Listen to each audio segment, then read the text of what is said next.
마태복음 6장 10절입니다.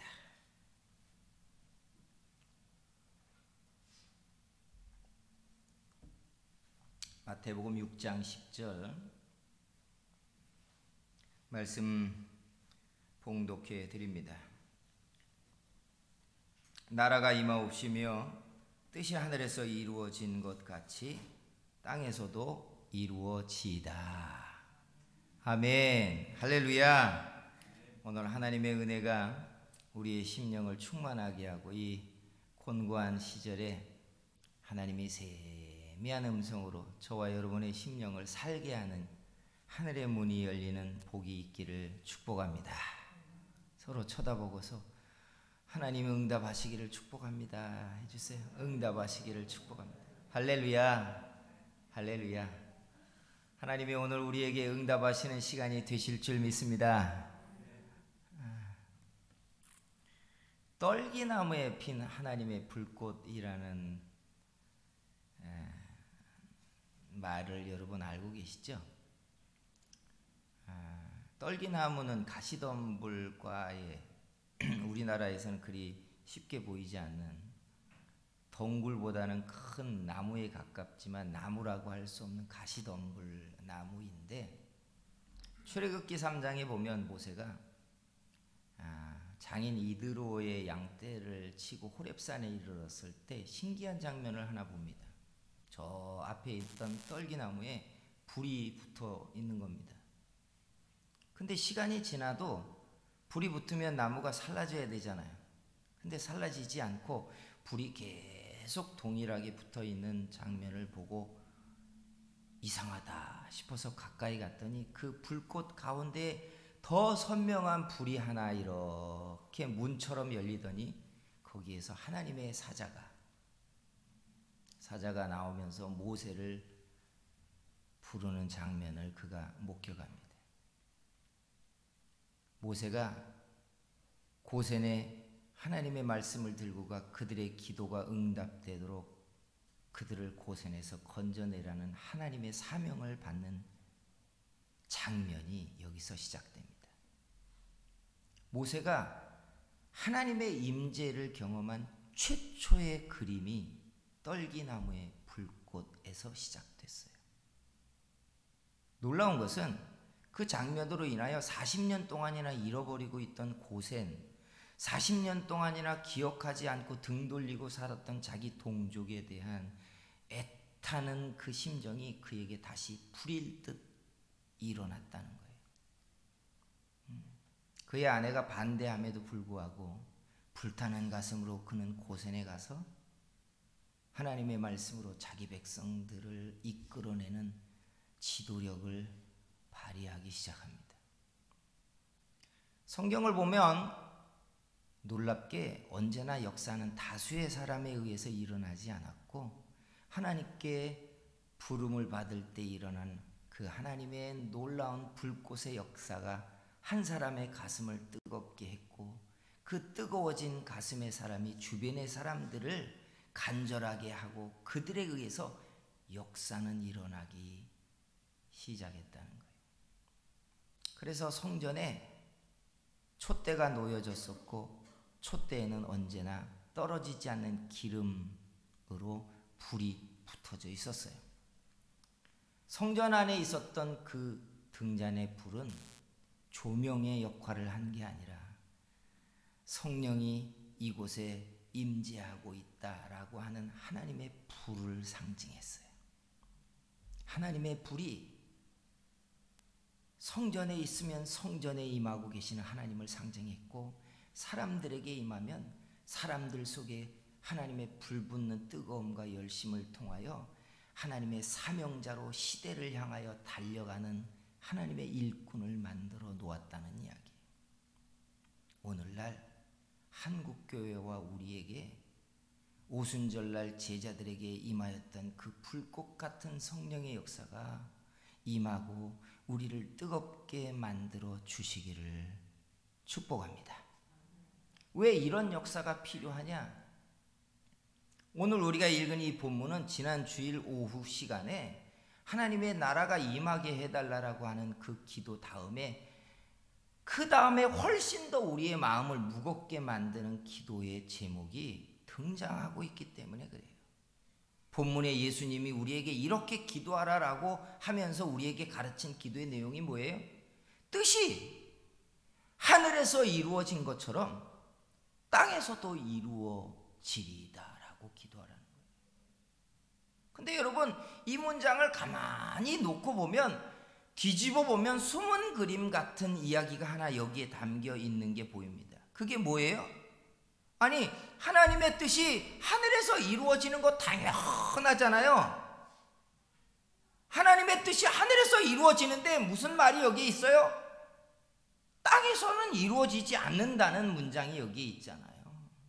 세상이 하나님의 창조물인데, 세상이 하나님의 형상인데, 하나님의 말씀으로 세상이 보이는 것과 보이지 않는 것이 만들어졌는데, 그 하나님의 말씀이 하늘에서는 성취되고 있는데 땅에서는 이루어지지 않는다는 뜻이잖아요.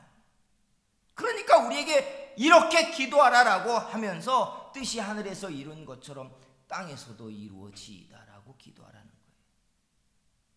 여러분, 이게 무슨 말이에요? 문장대로 보자면 하늘은 하나님의 통치 가운데에 순응하고 있는데 땅은 반역의 지경이라는 이야기잖아요. 하늘도 하나님의 창조물이고 땅도 하나님의 창조물이고 하나님의 통치를 받는 세상인데, 놀랍게 땅은 하나님의 반역의 지경이라는 이야기예요. 그러니 요한복음 1장 11절을 펼치면 뭐라고 얘기되어 있어요? 하나님의 아들이 자기 땅에 오매 자기 백성들이 영접지 아니하였대요. 땅이 거역의 땅이라는 얘기예요. 그러니 여러분, 하나님의 나라와 복음은 하나님께 불순종하고 거역하고 있는 이 땅이 주님께로 돌이켜지고 다시 순종의 땅이 되게 하기 위한 영적 거대한 전쟁이 벌어지고 있는 현장이 이 땅의 실상이라는 이야기예요. 근데 여러분, 이 땅이 우리가 알고 있는 이 물질적인 땅을 의미할까? 아니면 땅이 사람을 의미할까? 성경을 곰곰이 들여다보면 하나님의 뜻이 땅에서도 이루어지이다라고 우리에게 기도하라고 말씀하신 이 땅은 우리가 알고 있는 이 바닥의 땅을 이야기하는 게 아니라 사람을 지칭하는 게 분명해요. 성경 어디를 보아도 땅이 하나님께 거역했다는 말은 없어요. 차라리 창세기 3장 17절과 18절에 보면 이런 말씀이 있습니다. 땅은 너로 말미암아 저주를 받고 너는 내 평생에 수고하여야 그 소산을 먹으리라. 그 다음에 뭐라고 되어 있냐면 땅이 네게 가시덤불과 엉겅퀴를 낼 것이다. 이게 아담이 범죄한 다음에 에덴 동산에서 쫓겨나갈 때 하나님이 아담을 징벌하기 위해서 한 말이에요. 그런데 이 문장 속에 뭐가 있냐면 땅이 아담 때문에 저주를 받았대요. 그 다음에 무슨 일을 하느냐? 땅이 아담에게 가시와 엉겅퀴를 낼 것이라는 거예요. 사람에게 저항할 거라는 거예요. 저항할 거라는. 그러니까 땅은 하나님께 거역한 적이 없어요. 도리어 불순종한 사람을 저주하고 있지, 땅은. 그러니 통치받지 않는 거역한 땅은 이 그라운드를 의미하는 땅이 아니에요. 이 땅은 거역하고 불순종하는 사람을 의미하고 있다는 거예요. 하나님의 형상으로 지음을 받고 가장 존귀한 인간이 아픈 손가락처럼 자기 하나님을 거역하고 스스로 사람이 왕위 자리에 올라서 하나님으로 자기 왕이 되게 하지 못한 거역의 백성들이 되어 버렸다는 사실이에요. 어린 시절에 저는 목사가 되는 걸 별로 좋아하지 않았어요. 제가 본 목사님들은 검정 양복을 입고 권사님들하고 누추하게 낡은 가방을 들고 어미닭과 새끼 병아리가 쪼르르 붙어서 다니는 것처럼 신방을 다니는 모습을 너무 많이 봐서 목사의 생활이 궁핍하기 그지없어 보였어요. 목사에 대한 아무런 기대감을 저는 가지고 있지 않았어요. 그런데 어느 날 부흥회를 하는 도중에 하나님께서 저를 목사가 되라고 콜링을 하셨어요. 깜짝 놀라버렸고, 콜링을 받자마자 제가 오케이 했을 것 같아요. 아니에요, 싫다고 했어요. 저도 모르는 사이에 하나님 싫습니다. 그 다음부터 시달림이 시작되었고, 한 1년 동안 저는 그 괴로움의 날들을 보내기 시작했어요. 외국으로 도망가려고 유학 준비를 열심히 해가지고 도망가려고 하는 그 직전에 하나님은 저를 꺾어 놓으시고야 말았어요. 하나님의 은혜 때문에 거꾸러지기는 했지만 제 마음이 순응하고 싶지는 않았어요. 나는 내가 살고 싶은 세상이 너무나 컸고 좋았기 때문에 하나님 앞에 타협을 하고 싶었어요. 하나님, 40세까지만 제가 살다가 하나님의 일을 하면 안 되겠습니까? 아니, 30살까지만 제 일을 해보고 싶습니다. 하나님께 타협을 해야 되겠다 싶어서 오랜 날들을 혼자 작정 기도를 하고 하나님께 마침내 결판을 해야 되는 시간들이 왔다고 생각해서 금식을 하면서 하나님 앞에 고집을 피워서 하나님의 뜻을 바꾸어 나가야겠다고 생각해서 금식을 할 준비를 하고 산속에 들어갔습니다. 어떻게 기도해야 될지, 금식 기도를 어떻게 해야 될지도 몰랐지만 하여간 혼자 작정 기도를 하고 산속에 들어갔어요. 나무로 집을 지어놓고 물은 먹어야 될 것 같으니 작은 쫄쫄 흐르는 냇가 옆쪽에 깊은 산골에 자리를 잡고 찬송을 부르면서 하나님 앞에 나를 좀 놔달라고 기도를 시작한 시간이 얼마 지나지도 않아서 제게는 신기한 일이 벌어지기 시작했어요. 제 눈에 희한한 장면들이 보이기 시작했어요. 하늘이 노래하는 소리가 들리고 땅이 하나님의 창조를 춤추며 말하기 시작했어요. 하나님이 세상을 창조하시는 장면들이 제 눈앞에 보이고 날아다니는 새들과 하나님이 지어놓은 피조세계의 모든 것들이 창조 때로부터 지금까지 그대로 하나님의 손길이 흠없이 유지되고 있는 모습들이 보이기 시작했어요. 밤새도록 하나님이 지어놓은 세상들이 흠없이 창조주의 행사를 노래하고 말하고 있는 소리가 제 눈에, 제 귀에 들리기 시작했어요. 그런데 그런 장면을 보면서 제 가슴을 찢어지게 아프게 하는 또 하나의 장면이 눈앞에 보였는데, 하나님이 지어놓은 이 모든 만물보다 가장 고상하고 가장 아름답고 가장 존귀하게 지어진 사람이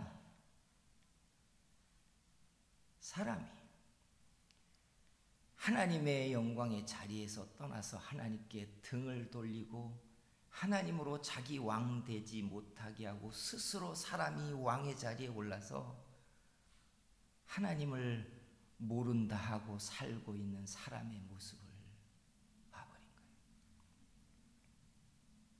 거예요. 어찌할 수 없이 밤을 새면서 인간의 비천함과 참담함과 괴로움에 가슴을 쳤어요.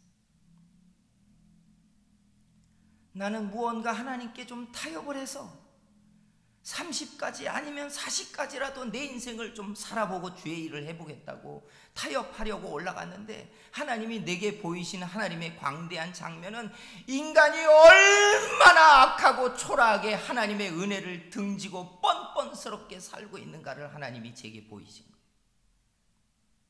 사람은 아무것도 아니었어요. 몇 마디 단어를 구사하지도 못하는 땅들과 그 나무들과 새들이 변함없이 자기 하나님을 노래하고 있는 것에 비하면 100마디, 1000마디, 10,000마디 단어를 사용할 수 있는 인간이 하나님을 모른다고 하고 있더라고요.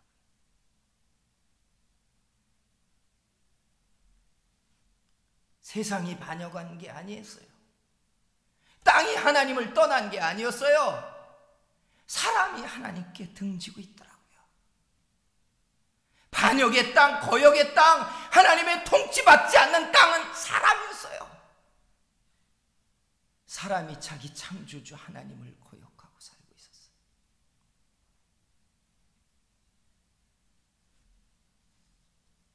사랑하는 성도 여러분, 하나님의 뜻이 하늘에서 이루어진 것처럼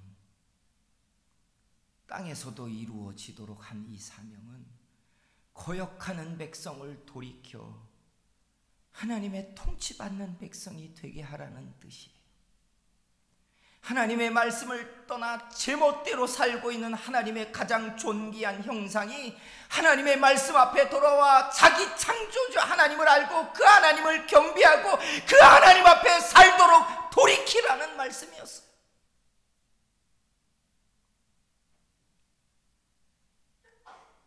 그런데 왜 하나님의 불꽃입니까?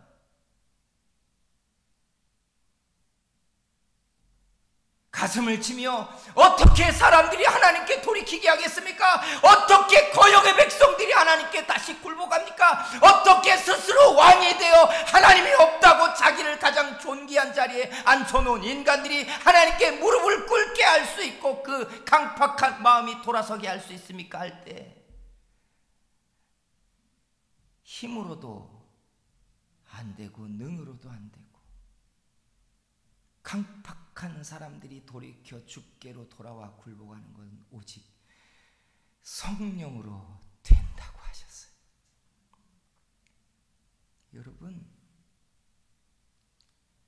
성령으로 말미암지 않고는요 참 믿음 안 일어납니다. 성령으로 말미암지 않고는요 사람들이요 자기 영광의 자리에 앉아서 하나님을 끌어다가 자기의 인생을 높이고 싶은 그 가증한 행사에서 하나님께 돌아오지 않습니다. 돌아오지 않아요. 세상이 번성하고 세상이 화려해져 가지만 그 화려한 자리의 꼭대기에 점점 누가 앉는지 쳐다보세요. 하나님 높이지 않습니다. 하나님을 영광의 자리에 앉지 않아요. 사람이 그 자리에 올라가 앉습니다. 세상이 이렇게 가게 돼 있어요. 언제나 사람이 우선이고 언제나 사람이 먼저고 언제나 사람이 존귀하고 사람이 대우를 받는 세상, 세상 끝은 이런 세상이 되게 돼 있어요. 그래서 하나님도 불편해져요. 내가 불편한데 무슨 예배가, 내가 편치 않은데 무슨 예배가, 하나님도 비키시라는 거예요.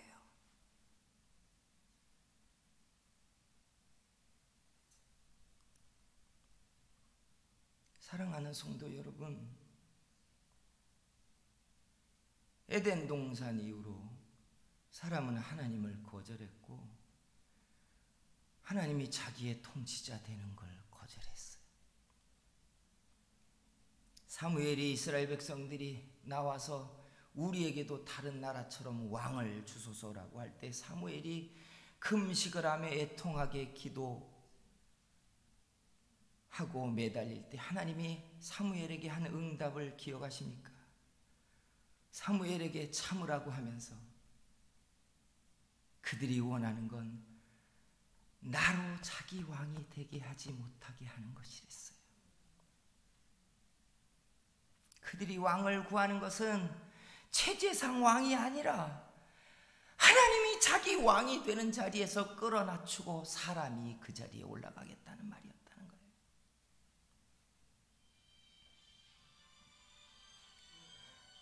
사랑하는 성도 여러분, 거역하는 세상, 거역하는 사람, 거역의 땅에 살고 있는 이 시대에 누가 이 세상을 주께로 돌이키게 하겠습니까? 먹고 사는 것 때문에 세상과 타협해야 되고, 직장 때문에 세상의 눈치를 봐야 되고, 지위 때문에 질서를 따라야 되는 이 거대한 흐름 속에 누가 하나님 앞에 나올 수 있습니까? 이건 힘으로도 안 되고 능으로도 되지 않아요. 하나님의 불꽃 같은 성령의 역사가 아니면 거역하는 세상과 거역하는 땅을 주께로 돌이키게 할 수 없습니다.